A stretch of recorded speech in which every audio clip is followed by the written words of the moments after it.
알면 알수록 좋다. 쏟아지는 뉴스 속 알맹이만 떠먹고 싶은 욕심쟁이 당신을 위한 해설 팟캐스트 지지익선 뉴스 브리핑 지금 시작합니다. 고고싱. 안녕하세요. 안녕하세요. IT와 경제에 관심이 많은 김범래입니다. 국제정치에 관한 소식을 주로 전달해드릴 똘기입니다. 안녕하세요. 오늘의 게스트 티나입니다. 뭐야?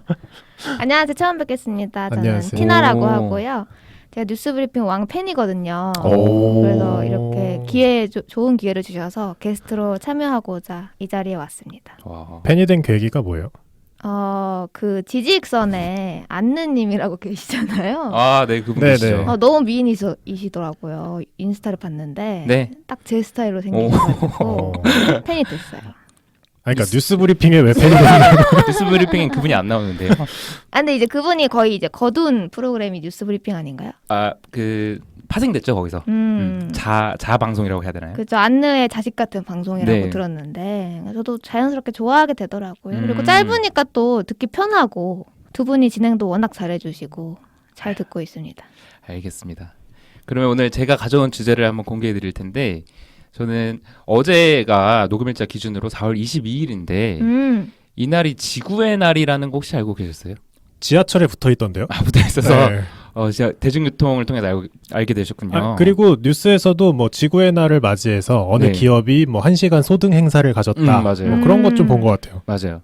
그래서 전 세계도 지금 뭐 선진국 중심으로 그 날을 기념해서 모여가지고 우리 기후 변화에 대해서 한 번 더 토크해 보자 이렇게 하고 있는데 오늘 그 얘기를 좀 해볼까 합니다. 근데 이게 어제 미국 시간으로 목요일 날 시작을 했고 그다음 금요일에 또 2차 이튿날이 이어져요. 그래서 녹음일자 기준으로 아직 두 번째 날에 대한 내용은 저도 모르는 상황입니다. 그래서 첫 번째 날까지의 내용을 중심으로 오늘 좀 이야기를 나눠보겠습니다. 질문해도 되나요? 얼마든지 하세요. 지구의 날이 여러 개가 있는 거예요?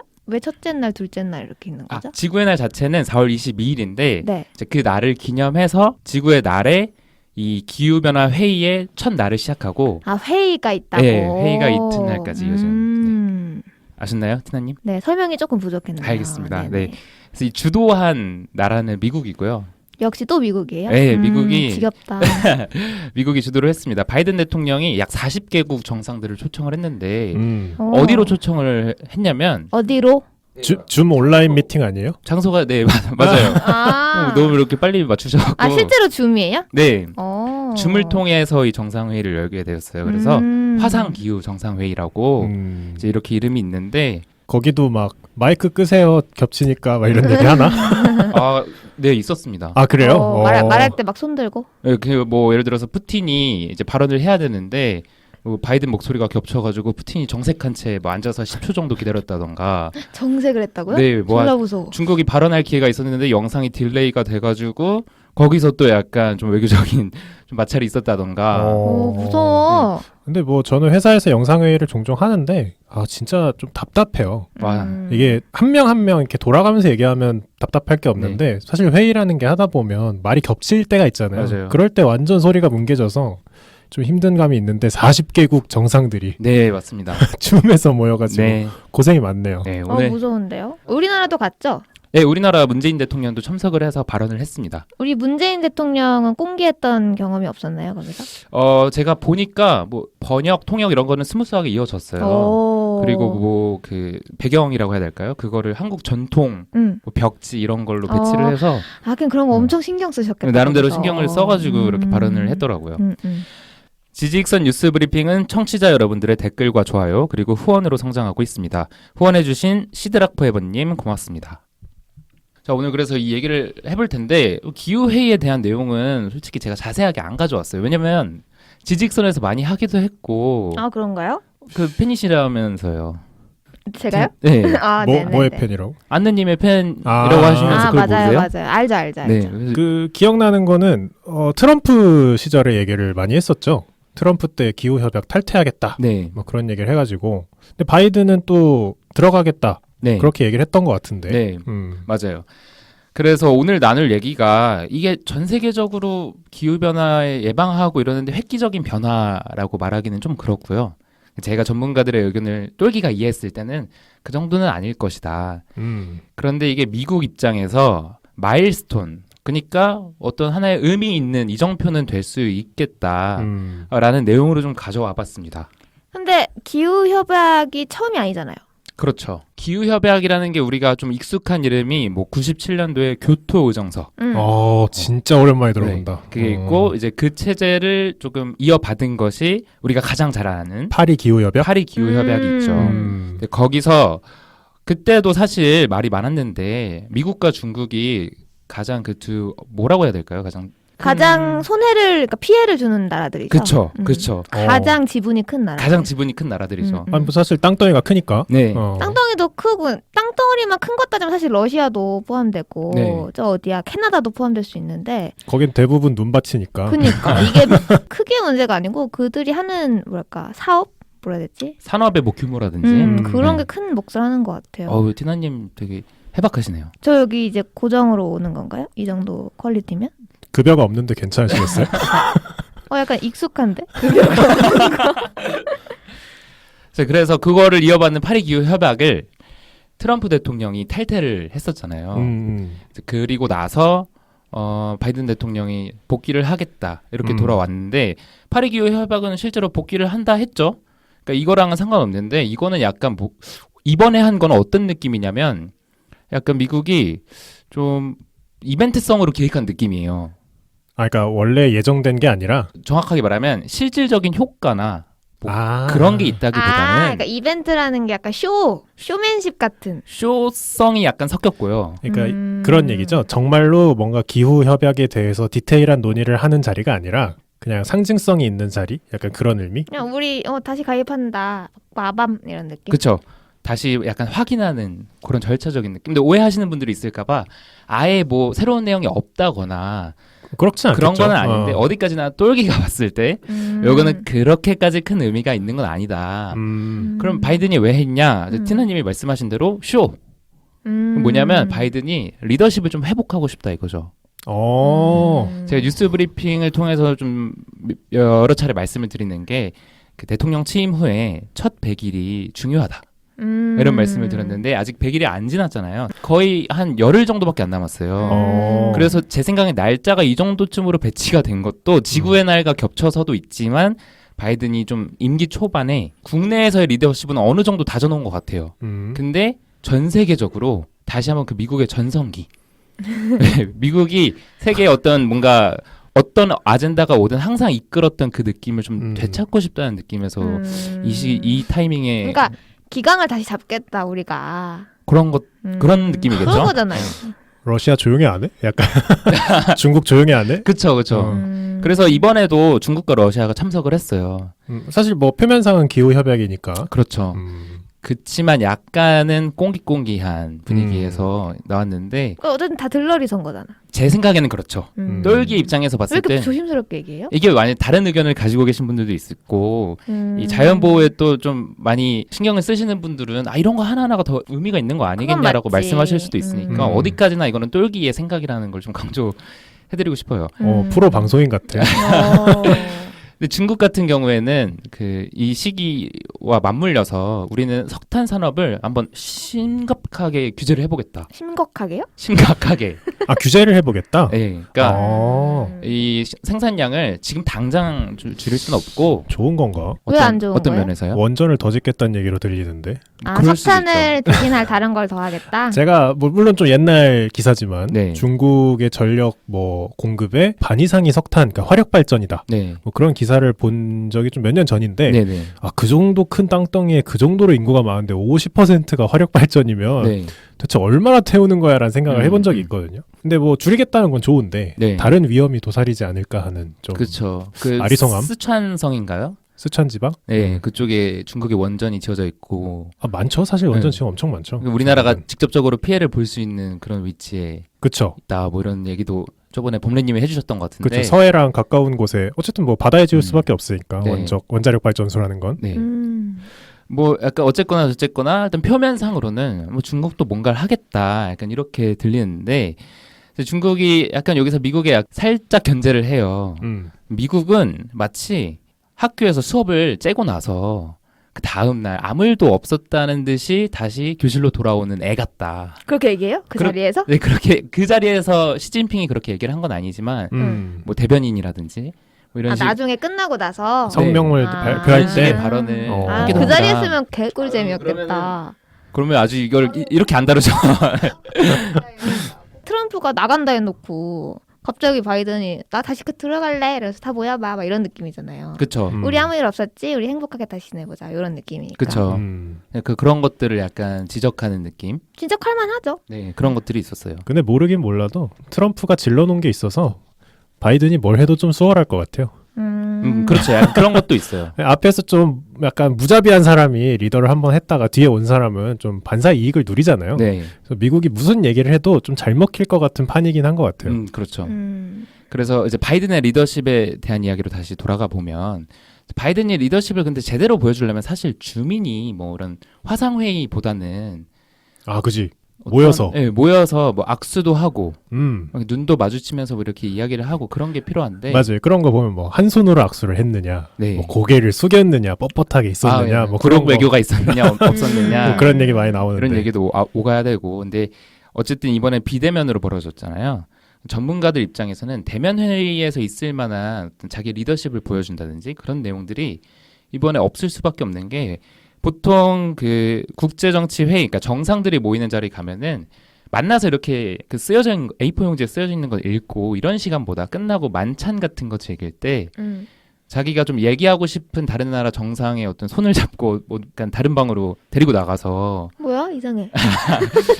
이상한 쪽으로 생각하시면 안 되고요. 그렇게 할 수밖에 없을 것 같은 게 예를 들어서 북한이랑 이란이 둘이 따로 만났다. 네. 그러면은 엄청 큰 일인데 모인 김에 만찬 자리에서 잠깐 얘기했다. 이런 그쵸. 건 사실 알기가 어렵잖아요. 그쵸. 그런 뭔가 비밀 외교가 많이 있을 것 같긴 하네요. 근데 약간 손잡고 나가는 그림이 너무 이상한데요. 그거 이제 약간 깍지 끼고. 그 살짝 제가 인터넷 소설 같은 느낌을 추가한 건데 뭐 실제로 그러지는 않겠죠. 그러겠죠. 네. 근데 거기서 굉장히 실속 있는 얘기가 오간다는 거예요. 그렇죠. 중요하겠죠. 네. 그리고 바이든 대통령이 뭐 잘생겼잖아요. 그 목소리도 좋고 개인의 취향인 것 같은데. 개인의 취향일 수는 있지만 제가 이번에 한번 들어보니까 확실히 그 대통령으로서 갖춰야 할 카리스마나 이런 것들이 분명히 존재하더라고요. 맞아. 정정한 느낌은 있는 것 같아요. 네. 나이가 진짜 많으신데. 그렇죠. 원래 나이 때문에 그 후보 시절에는 한창 조롱을 받았었는데 맞아요. 뭐 치매가 걸렸다느니 그렇죠. 막 이러면서. 근데 사실은 그 나이에 비해서는 굉장히 어떤 리더십이라든가 매력적인 모습이 있어요, 분명히. 근데 그런 것들이 줌으로 전달이 되겠냐. 안 되지. 네, 이런 거죠. 여러모로 리더십의 어떤 향상을 노렸던 바이든의 어떤 목표랄까요? 의도가 이번 기회로도 잘 그렇게 발현이 되지 않았을 것이다. 이렇게 말을 하는 거죠. 그 제가 또 왜 이게 전 세계의 마일스톤은 아닐지 몰라도 미국의 마일스톤일 수 있겠다라고 말한 거냐면 어쨌든 바이든이 야심찬 목표를 제시하기는 했어요. 그 기후 협약, 그러니까 지구 보존에 관련해서. 그쵸. 더 정확히 말하면 탄소 배출에 관련돼서 야심차게 말한 것이 뭐 2005년 기준으로 2030년까지 50% 정도를 감축하겠다라고 말했는데 뭐 이 수치가 의미하는 바는 저희는 정확히 모르니까요. 근데 이게 전문가들의 의견을 들어보면 이게 굉장히 어려운 목표래요. 비현실적인 얘기는 아니지만. 그러니까 2030년이면 사실 얼마 안 남았잖아요. 그렇죠. 근데 예를 들어 우리가 지직선 2명하고 티나님까지 해서 2031년에 미국을 방문했다. 그러면 전혀 딴 세상이 펼쳐져 있을 정도로 만약에 이 목표를 이행하게 되면 그 정도구나. 네, 그 수치가. 네, 그 정도로 야심찬 목표를 잡았다는 거죠. 근데 들어만 봐도 좀 큰 수치긴 한 것 같아요. 네, 그러니까 예를 들면 여태까지 100을 방출을 했다면 이제 50으로 방출하겠다. 네. 이건데 그게 뭐 몇 개 없앤다고 해서 끝날 일이 아니잖아요. 그렇죠. 어떤 배출되는 공장이라던가 이런 네. 걸. 그리고 말씀하신 대로 몇 개 없앤다고 해서 해결되는 일이 아닐 뿐더러 습도 늘려야 되고. 하긴. 그렇죠. 오염 흡수도 늘려야 되죠.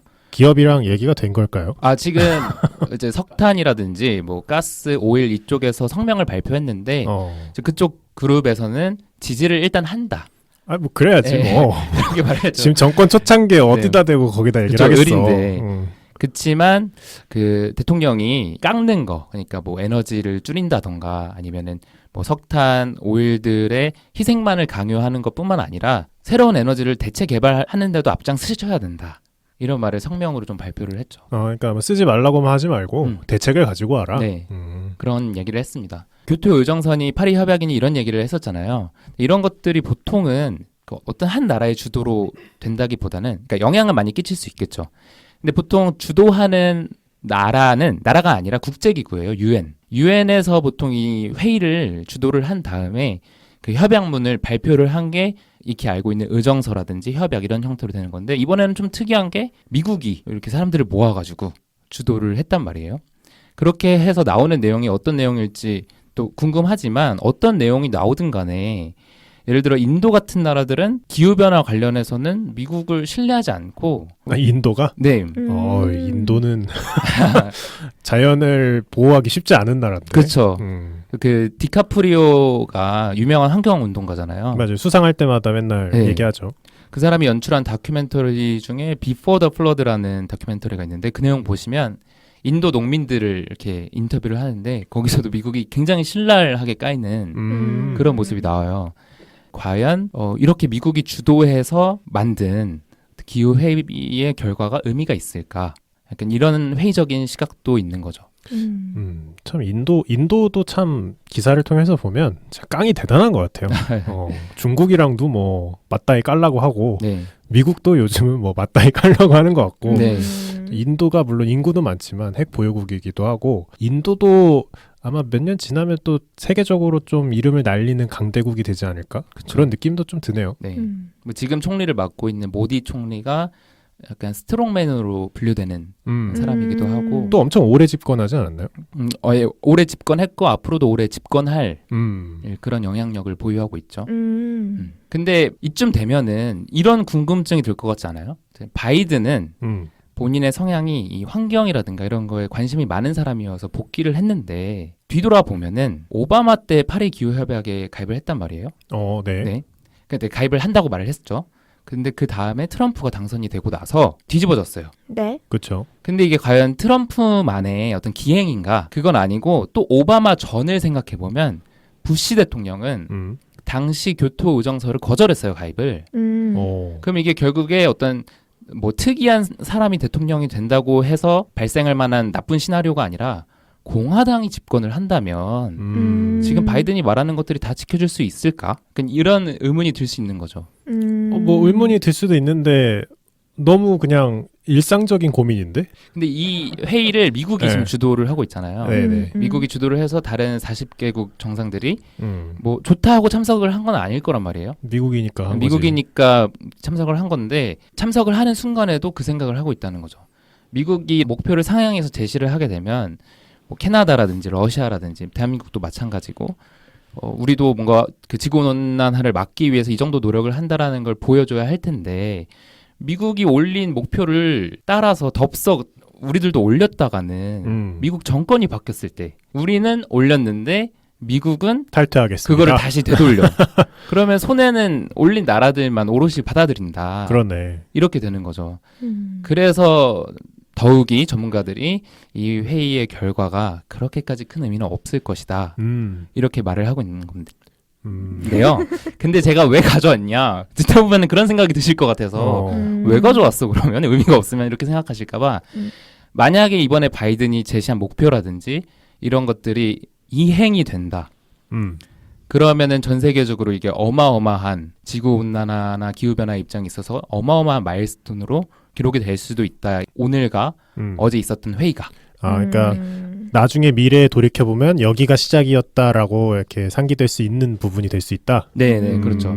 그러기 위해서는 미국이 국내 정치에서 공화당의 반대라든지 아니면 다음 대통령 선거 때 재선을 노린다든지 재선 후에 또 다시 민주당 정권을 계속 연장한다든지 뭐 이런 식의 노력이 있다면 이 회의가 의미가 있는 것이고 이게 만약에 없다면 우리는 한 2100년쯤에는 존재하지 않을 수도 있다. 뭐 이런 식의 전망을 갖고 있는 거죠. 오늘 제가 준비한 얘기는 여기까지입니다. 사실 기후협약을 어떻게 해서 뭐가 발표됐다. 네. 뭐 이런 기사나 교과서에서 많이 봤지만 그걸 협의하는 과정을 궁금해한 적은 한 번도 없었던 것 같아요. 그런 의미에서 그걸 줌으로 했다는 게 전 그게 오늘 제일 신기하네요. 내가 쓰는 줌을 전 세계 40개국 정상들도 쓰는구나. 네. 그게 좀 신기하네. 그래서 기사가 나온 게 그 40개국 정상들이 모인 거는 화상으로 모인 건 처음이에요. 그렇겠죠? 네. 네. 그런데 그 정상들이지만 그러니까 각국의 왕이라든지 뭐 대통령 이런 사람들이지만 그 사람들도 역시 그 테크 이슈로부터는 자유롭지 못했다. 요즘의 기술적 결함 있잖아요. 뭐 딜레이가 생긴다든지 네. 소리가 겹친다든지 네. 그런 거. 뭐 그런 기사도 나왔더라고요 이번에. 사실 어떻게 보면은 물론 코로나 때문에 오프라인 회의를 못했다라고도 볼 수 있지만 이 시대에 맞는 회의를 또 정상들이 맞는 정치를 찾아가야죠. 그렇죠. 그 트럼프가 트위터를 그렇게 열심히 이용했듯이 네. 이제 또 바뀐 상황에서 팬데믹 상황에서 어떻게 리더십을 발휘할지는 정상들의 몫이죠. 그렇죠. 그게 줌이든 네. 뭐 팀즈든 카카오톡 보이스톡이든 그건 알아서 헤쳐나가야 될 거라서 맞아요. 아마 이렇게 되면은 오프라인에서 힘을 못 쓰던 나라가 좀 더 발언권이 생기는 뭔가 이변이 있을 수도 있는 그런 케이스도 생기지 않을까 하는 생각도 드네요. 어떻게 생각해보면 한국이 이런 기회를 잘 활용했다고 말할 수도 있는 게 대면 회의를 했으면은 뭐 병풍을 그 벽지라든가 전통 그런 걸 들고 다닐 수도 없고 사실 비대면 회의를 했기 때문에 그런 것들을 선보일 기회를 얻게 된 거잖아요. 그러니까 대한민국 같은 경우에는 이 기회를 잘 활용했다고 말할 수 있고 바이든처럼 뭐 악수나 눈 맞춤 뭐 이렇게 뭐 카리스마 이런 거에 의지하던 사람은 반대로 좀 힘을 못 쓰는 그런 기회가 될 수 있으니 범래님 말대로 그 각자 방법에 맞게 대처를 해나가는 그런 지혜가 필요하겠죠. 맞아요. 일본이 제가 알기로는 그런 오프라인 외교에 엄청 공을 들이는 걸로 알고 있어요. 오프라인 외교예요? 네, 오프라인 외교. 왜냐하면 일본은 한국보다 훨씬 보수적인 사회여서 직접 만나는 것에 대해서 굉장히 의미부여 크게 하는 걸로 알고 있거든요. 네. 그래서 막 뭐 총리들이 이렇게 막 미국 대통령한테 막 고개 막 숙이면서 막 악수하고 막 트럼프가 아베 어깨 좀 두들겨 주면 대서특필되고 그런 게 좀 있다고 네. 저는 알고 있거든요. 그런 의미에서는 일본이 어떻게 또 반응을 해 나갈지도 이런 온라인 외교에서 네. 그것도 좀 갑자기 궁금해지네요 앞으로. 오늘 티나님은 어떠셨어요? 이게 아마 그 티나님 팬분들은 오늘 티나님이 말이 왜 이렇게 없나 이렇게 고민 좀 걱정하시는 분들도 계실 텐데. 저 말이 없었나요? 좀, 열심히 네. 참여를 노력했는데 어. 제가 잘 모르는 정치 분야이라서 저는 좀 귀담아 듣고 있었고 네. 전 첫 뉴스 브리핑인데 호흡이 짧아서 좋네요. 여기 굉장히 뭐 쉬는 틈이 없죠. 네네네. 그리고 뭐야 벌써 끝났어? 하는 순간 딱 끝나버려가지고 아주 좋습니다. 이거는 단거리 달리기예요. 그런 느낌인 것 달리기로 같아요. 치면은. 사실 저도 뉴스 기사로만 타이틀만 봤었는데 이렇게 브리핑을 또 해주셔서 또 이런 일이 있었구나 하고 흡수하고 넘어가 보도록 하겠습니다. 네, 알겠습니다. 네, 오늘 뉴스 브리핑은 여기까지고 다음에 또 더 재밌는 소식으로 들고 와 보겠습니다. 감사합니다. 감사합니다. 감사합니다.